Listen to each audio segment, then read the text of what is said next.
to be courageously committed. Commitment and courage goes hand in hand. Today after the workout, I'm going to show you why courage plays such a key role in your commitment to God. If you haven't already, smash that like button, show some love, get down in the comments below. Consider subscribing to my channel if you like getting spiritually and physically fit. Let's get to the workout. I'ma take back everything that he stole. Young boy from the Bay, bringing flame when he flow. Y'all can stay local, about to train me to go. I'ma pull up to your city, I'ma save me a soul. Loyal to the end, oil on the pen. You can take the L, I'ma toil for the win. Try and make me settle, that's the plan of the devil. I just waited on the Lord, got spoiled with a 10. They just performing, I need anointing. Born for this moment, bruh, it's been appointed. Spiritual battle is gritty when I hit your city, bruh, that's my deployment. I'ma go and reach them where they been at. I'ma go and reach them where the sin at. Devil run up on me, yeah, it's been bad. Stomping out the devil where my Tim's at. Young and committed, strapped with the vision. Loyalty, that be the flag till I'm finished. Off to his presence, then back in a minute. Didn't you know about that in his business? Back to my roots, strap up my boots. Spend your whole life trying to bag up the loot. Till you face the king and he's asking for fruit. And nobody there that can Why answer courage for you. is so key in your commitment to God. Well, let's check it out. Let's see what God says about being courageous. Joshua 1:9, English Standard Version. Have I not commanded you? Be strong and courageous. Do not be afraid. Do not be dismayed. Do not be discouraged. For the Lord your God will be with you wherever you go.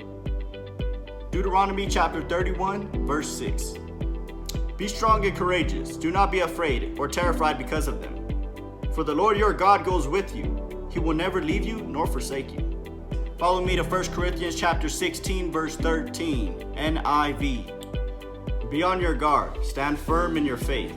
Be courageous, be strong. We see how God, in the Old Testament and in the New Testament, is constantly trying to show us and encourage us to be courageous, to have courage, to be strong. So we got to understand that when you walk with God, there's going to be trials, there's going to be tribulation, and there's going to be new challenges. Why do I say this? Because why else would you need courage?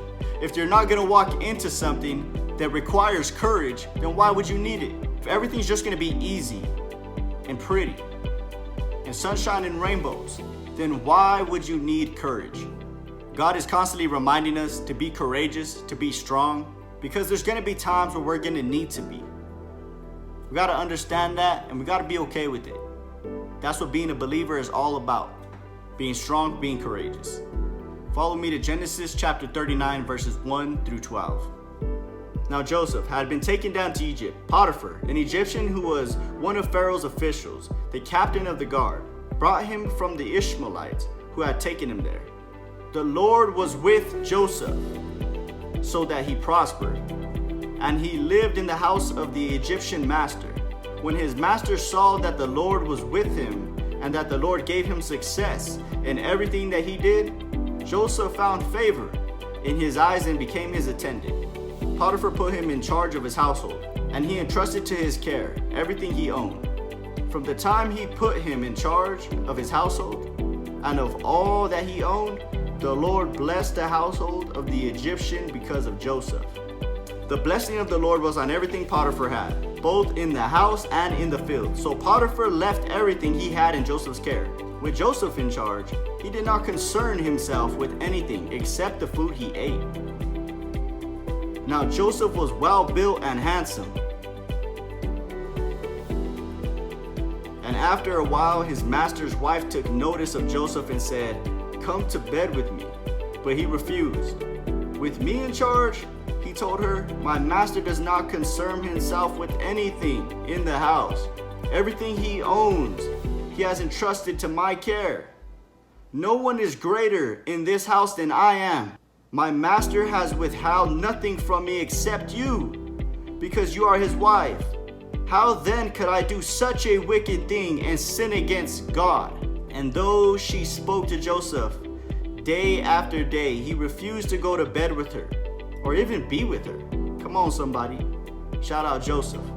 One day he went into the house to attend to his duties, and none of the household servants was inside. She caught him by his cloak and said, "Come to bed with me." He left his cloak in her hand and ran out of the house. Come on, somebody. Shout out Joseph.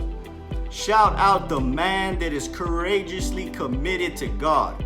He was so courageously committed, he was willing to run. He didn't know what to do, he just ran from her. He said, "Woman, you crazy."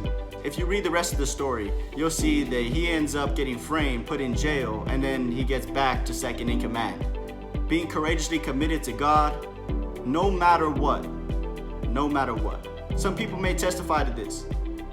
When you start to serve God, you may start to lose relationships, but it's okay because you start to gain the right ones.